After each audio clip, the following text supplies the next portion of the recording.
ازواجی تعلق میں یہ 5 کام حرام ہیں، لیکن لوگ یہ 5 کام بڑے شوق سے کرتے ہیں۔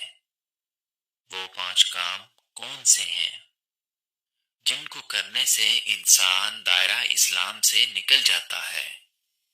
یہ 5 کام ایسے کام ہیں جن کے کرنے سے نکاح بھی ٹوٹ سکتا ہے۔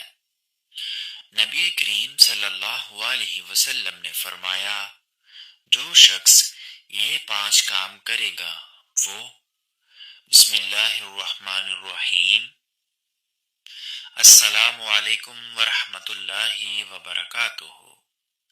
محترم ناظرین، اسلام میں ازواجی تعلقات کو محبت اور سکون کا ذریعہ قرار دیا گیا ہے، لیکن ان تعلقات کے لیے کچھ حدود بھی مقرر ہیں۔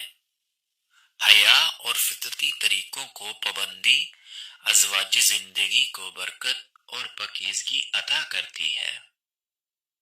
غیر شرعی اور حرام طریقے نہ صرف گناہ کا باعث بنتے ہیں بلکہ تعلقات میں بے سکونی پیدا کر سکتے ہیں۔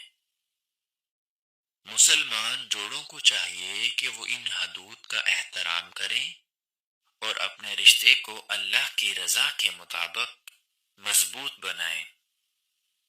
ناظرین، خاندان، خاوند اور بیوی سے متعلق کچھ معلومات آپ کے سامنے پیش کرنے جا رہا ہوں۔ تمام دوستوں سے گزارش ہے کہ میری ویڈیو کو مکمل دیکھیے گا۔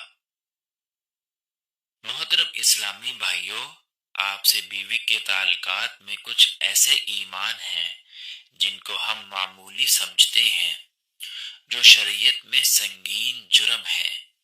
کبھی کبھار لگتا ہے یہ بے حیائی کی باتیں ہیں، لیکن یہ بے حیائی کی نہیں ہے بلکہ یہ شریعت کا علم ہے۔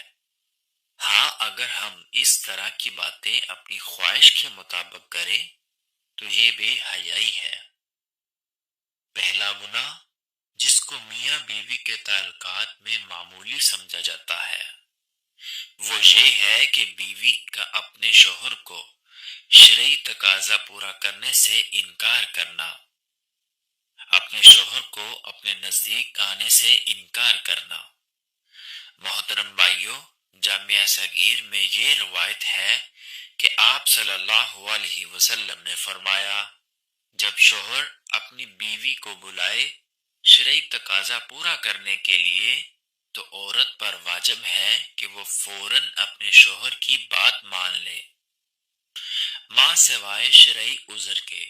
شرعی عذر کی وجہ سے بیوی انکار کر سکتی ہے، یعنی ایسی کوئی شرعی مجبوری مثلا حیض یا ماہواری وغیرہ ہو تو وہ الگ بات ہے، لیکن اگر شرعی عذر نہیں ہے تو آپ صلی اللہ علیہ وسلم فرماتے ہیں کہ وہ عورت فوراً اپنے شوہر کی بات مان لے، خواہ وہ اونٹ کی سیٹ پر جس پر بیٹھ کر سواری کی جاتی ہے اس پر ہی کیوں نہ بیٹھا بلا رہا ہو۔ اس معاملے میں خواتین جو بیویاں ہیں اپنے شوہر کو حق دینا چاہتی ہیں وہ اس بات کو مد نظر رکھیں، جب اس معاملے میں کوتاہی ہوتی ہے تو انسان دوسری جگہ اپنی خواہش پوری کرنے جاتا ہے اور یہ بات بھی بیوی کو برداشت نہیں ہوتی۔ اسی لیے شریعت نے اس معاملے کی اہمیت بیان کی ہے۔ دوسری روایات صحیح بخاری کی ہے۔ نبی کریم صلی اللہ علیہ وسلم نے فرمایا، جب شوہر اپنی بیوی کو شرعی تقاضا پورا کرنے کے لیے بلائے اور بیوی انکار کر دے اور شوہر اپنی بیوی سے ناراضگی کی حالت میں سو جائے تو جب تک وہ ناراضگی کی حالت میں سوتا رہے گا فرشتہ بیوی پر لعنت بھیجتا رہے گا۔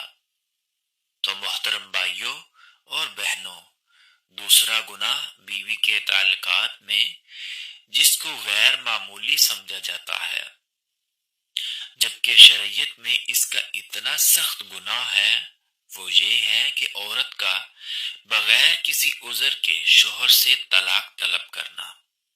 صحیح جامعہ صغیر کی روایت میں ہے کہ آپ صلی اللہ علیہ وسلم نے فرمایا، بغیر عذر کے خلا لینے والیاں اور اپنے شوہر سے چھٹکارا حاصل کرنے والیاں، گھر اجاڑنے والیاں، یہ اس امت کی منافق ہیں۔ دوسری روایت میں فرمایا، جس عورت نے بغیر کسی سبب کے اپنے خاوند سے طلاق طلب کی، اس پر جہنم واجب ہے، اور یہ جنت کی خوشبو بھی نہیں سونگیں گی، نہ کہ یہ عرض پیش کرنا کہ میرا خاوند مجھے پسند نہیں آیا، اس کی تنخواہ بہت کم ہے، میرا گزارا نہیں ہوتا، اسی لیے مجھے طلاق چاہیے۔ تو یہ کوئی شرعی عرض نہیں ہے، اسی لیے اس سنگین جرم اور گناہ سے بچنا چاہیے، اور والد اور والدین کو بھی چاہیے کہ وہ چھوٹی چھوٹی باتوں پر اپنی بیٹیوں کو گھر نہ بٹھا لیں۔ طلاق شوہر کا حق ہے، اور یہ کتنی بری بات ہے کہ طلاق بیٹی خود طلب کر رہی ہے۔ محترم بھائیوں، تیسرا گناہ جو میاں بیوی کے تعلقات میں عام طور پر ہوتا ہے، وہ اس کو معمول سمجھا جاتا ہے، اور وہ یہ ہے کہ حیض کی حالت میں اپنی بیوی سے شرعی تقاضا پورا کرنا، یا ایسی جگہ سے کرنا جو غیب کی ترکیب ہے۔ آپ صلی اللہ علیہ وسلم نے فرمایا، جامعہ ترمذی کی یہ روایت ہے، جس شخص نے حیض والی عورت سے شرعی تقاضا پورا کیا یا عورت کے پیچھے جمع کیا تو وہ شریعت کا منکر ہے، اسی لیے شریعت کا انکار کیا۔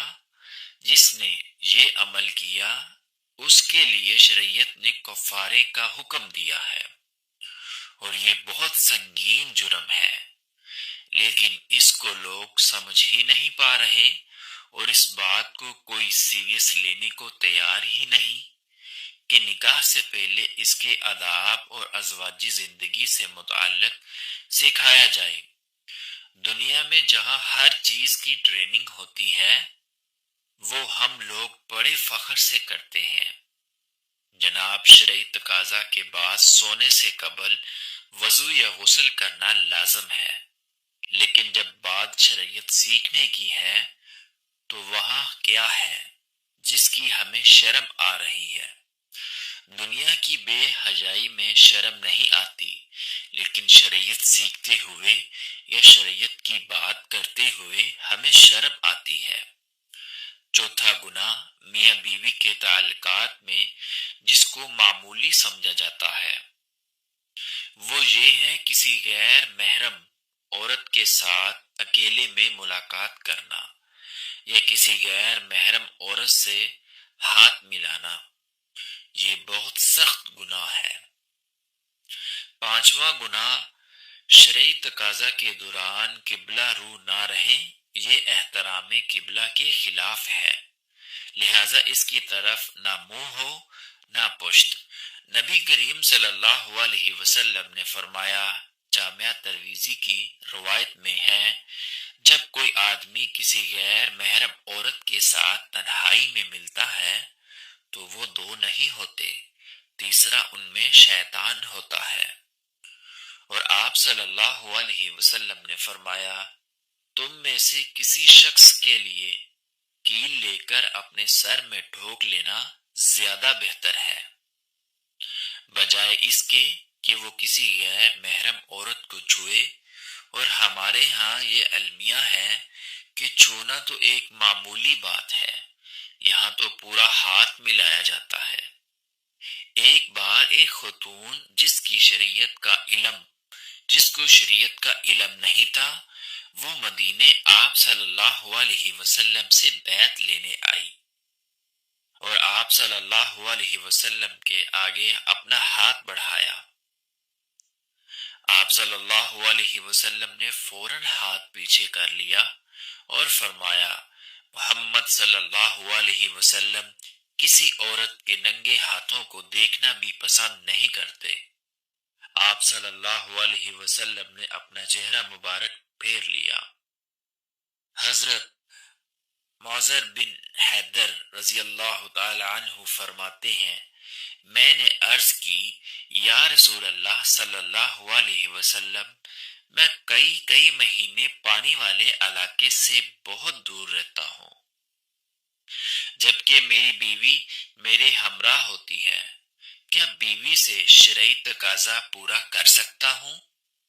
آپ صلی اللہ علیہ وسلم نے فرمایا جی ہاں، اگرچہ تم 20 سال پانی سے دور رہو تب بھی شرعی تقاضا پورا کر سکتے ہو، اور غسل کے لیے تیمم کر لیا کرو۔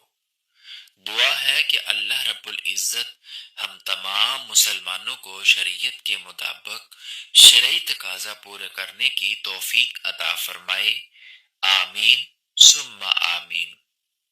اگر میری ویڈیو پسند آئی ہو تو ویڈیو کو لائک اور چینل کو سبسکرائب کر لیجئے گا تاکہ مزید اس طرح کی معلوماتی ویڈیو کا نوٹیفیکیشن آپ تک بآسانی اور بر وقت ملتا رہے۔ شکریہ۔